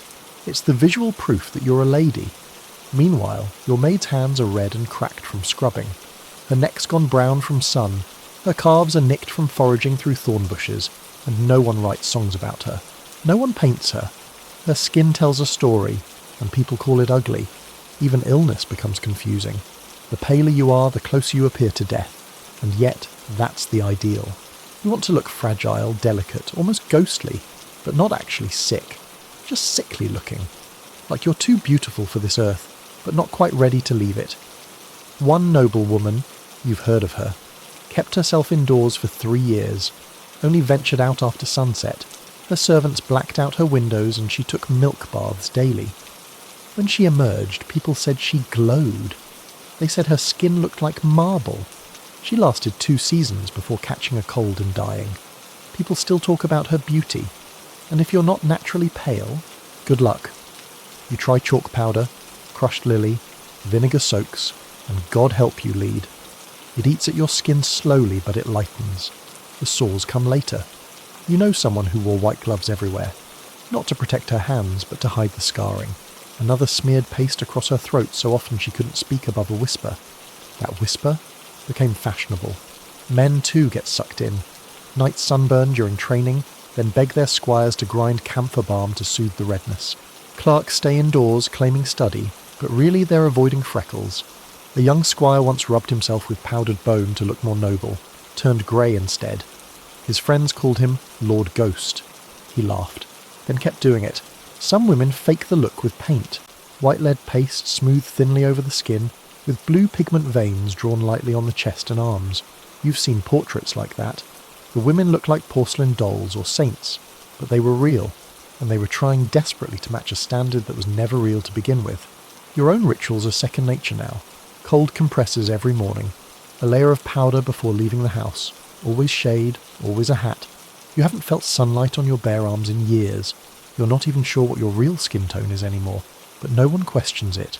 They just see you, pale, poised, untouched, and they assume everything else must be perfect too, that you must be virtuous, that you must be wealthy, that you must be worth marrying, so you keep the lamps dim.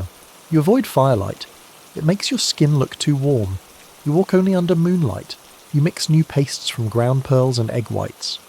One day, maybe you'll try that new solution made from crushed ivory. Dangerous, but effective. Because when someone looks at you, they shouldn't see you.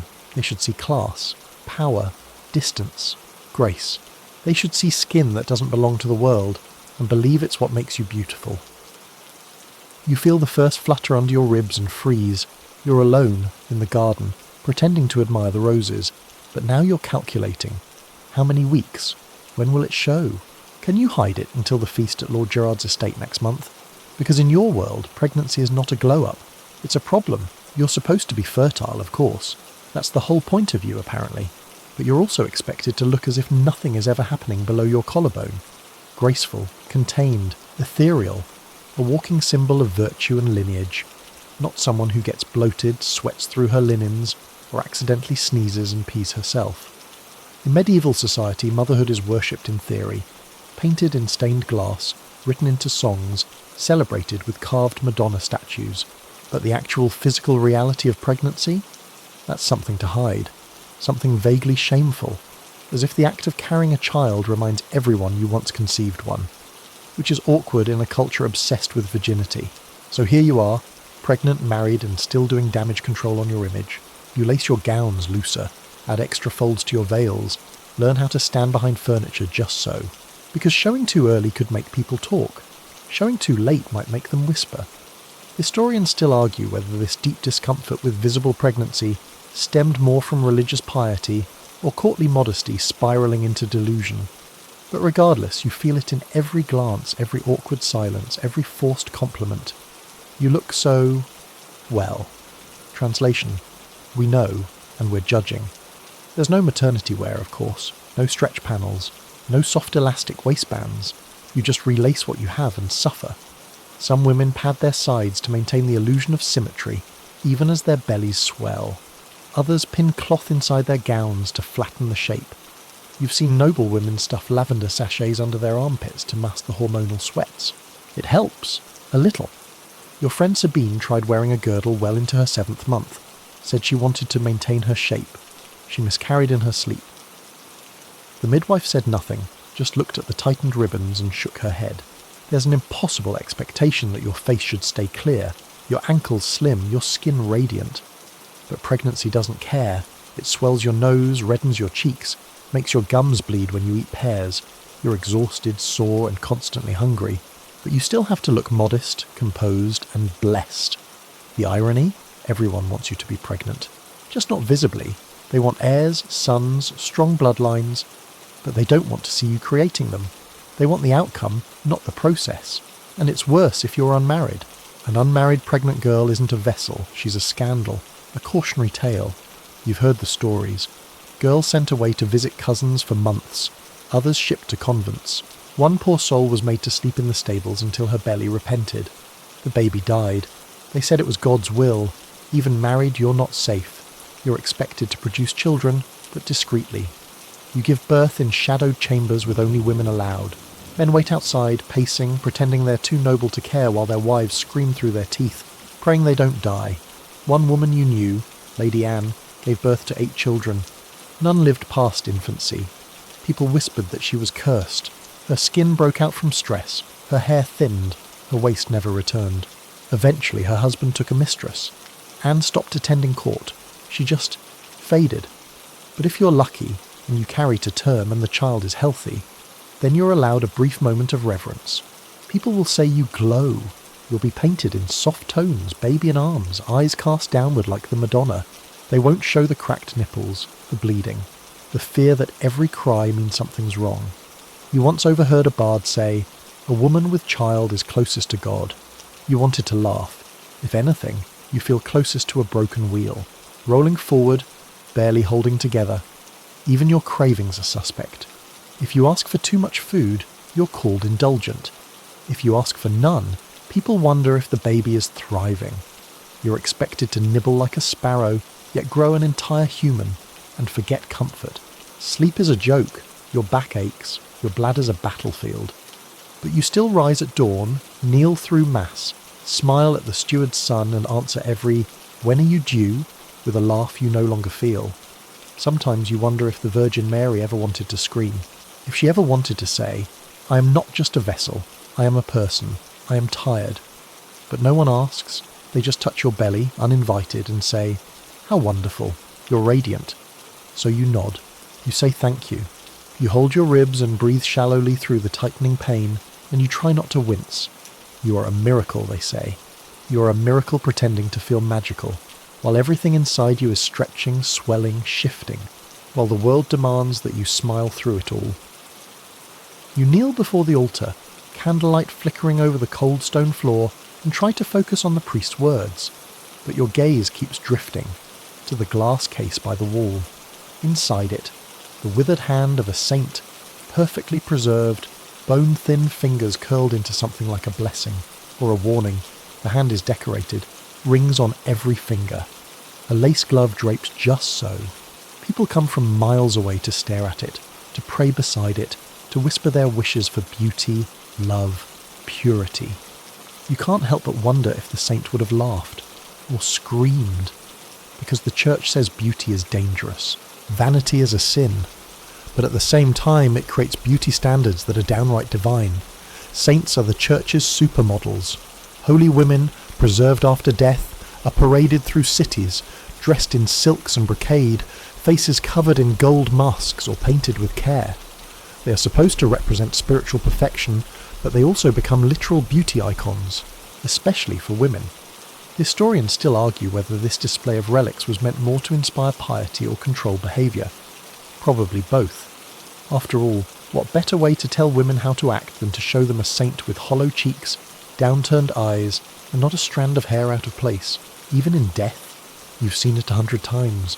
Statues of St. Agnes, always young, always pale, always serene. Portraits of St. Catherine with flawless skin and delicate hands. Their stories? Full of blood and martyrdom. Their images? Flawless. And people look at them, then look at you. You're not expected to be a saint, but you're expected to try. So you mimic them.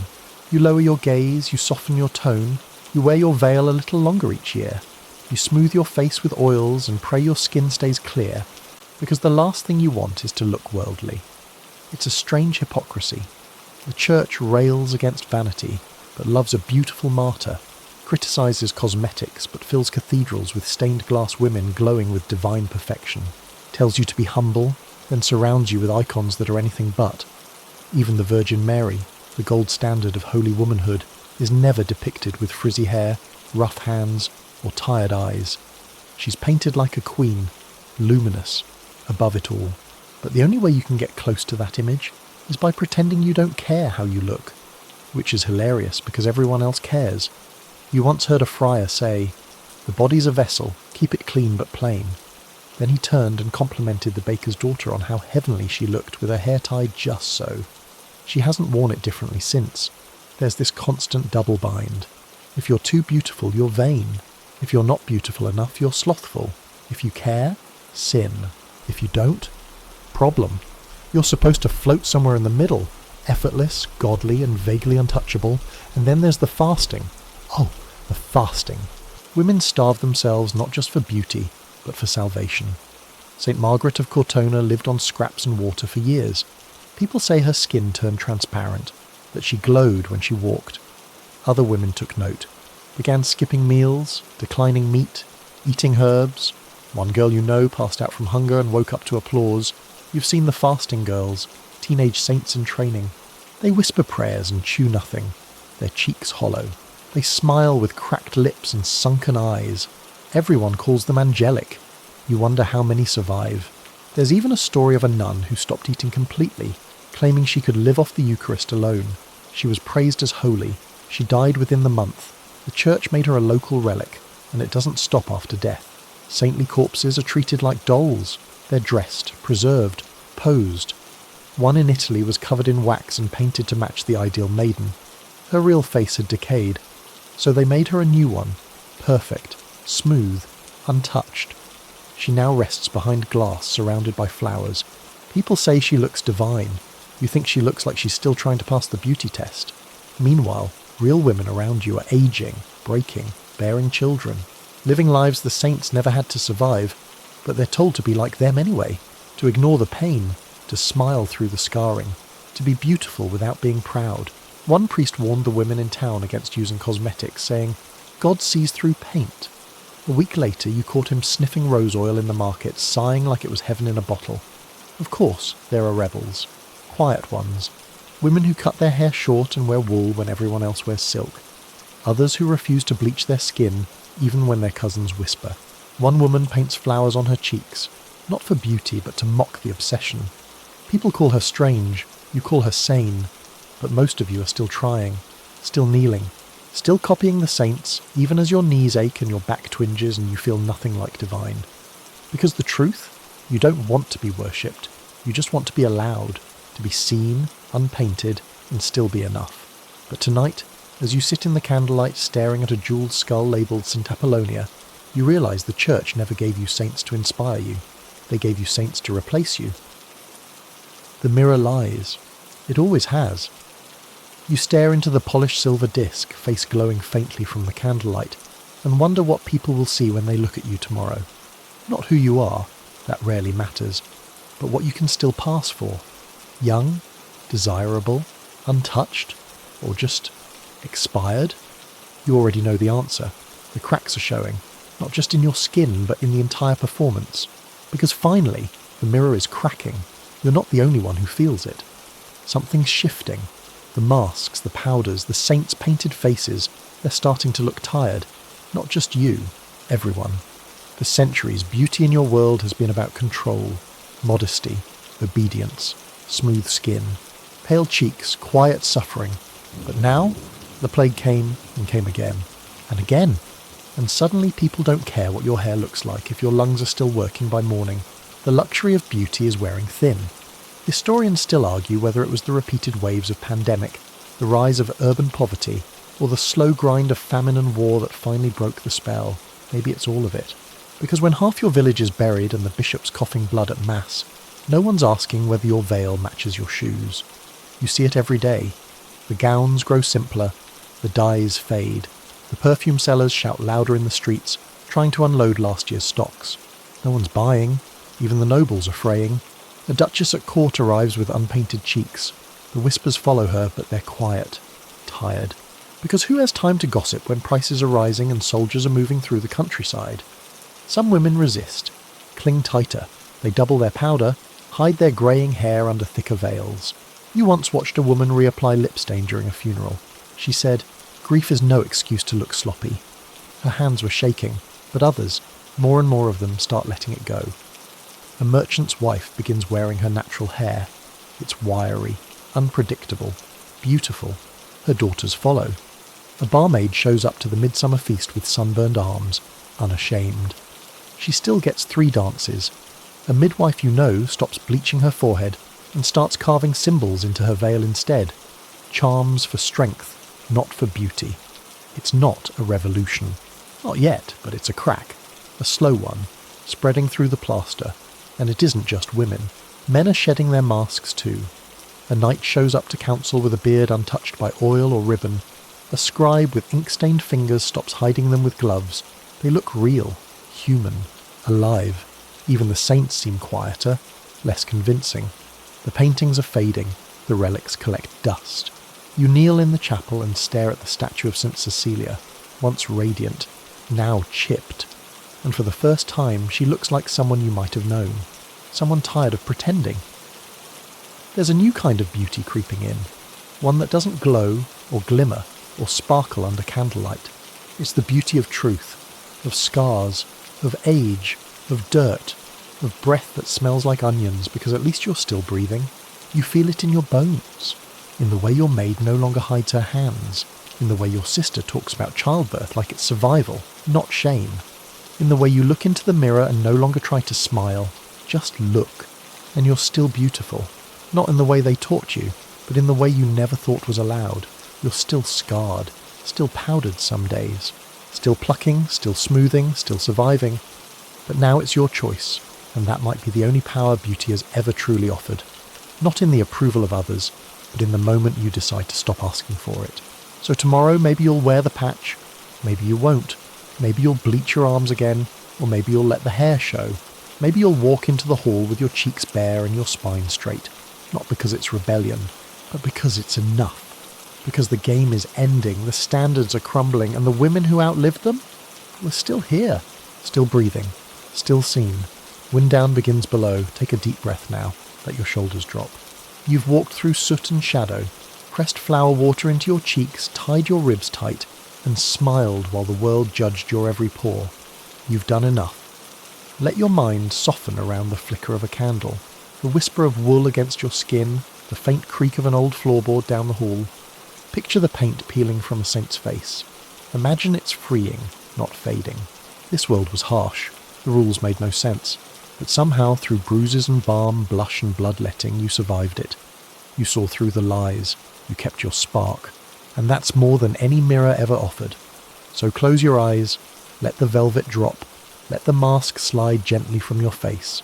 You're not a painting. You're not a poem. You're not a saint behind glass. You're just you. And tonight, that's perfect. End of script. Sweet dreams.